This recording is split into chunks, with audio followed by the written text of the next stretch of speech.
ہم سمجھتے ہیں جب کوئی مشکل آئے اس وقت واویلا نہیں کرنا چاہیے، تو یہ صبر ہے، یہ بھی صبر ہے، لیکن صرف یہ صبر نہیں ہے، صبر ایک وسیع مفہوم ہے۔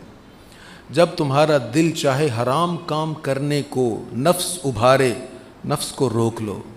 نفس کہہ رہا ہے کر لو، دیکھ لو، انجوائے کر لو، اس ٹائم کو اچھا انجوائے کر لو، خود کو روک لو، یہ ہے بہترین صبر۔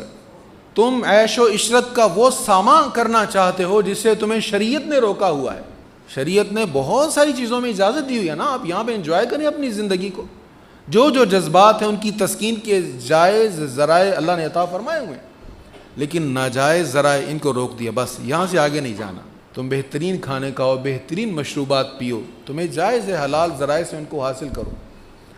کلوا من طیبات، کھاؤ جو پاکیزہ ہے، جو تمہارے لیے جائز ہے، لیکن جہاں پر حرام چیز آئی اب روک لو، پینے والی ہو یا کھانے والی ہو، خود کو روک لو، یہ بہترین صبر ہے۔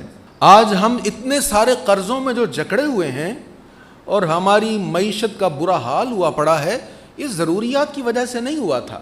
انسان اپنی ضروریات کو پورا کرنے لگے تو اس کے لیے مشکل نہیں ہوتا، لیکن جب انسان خواہشات کو پورا کرنے لگ جاتا نا، پھر مشکلات آ جاتی۔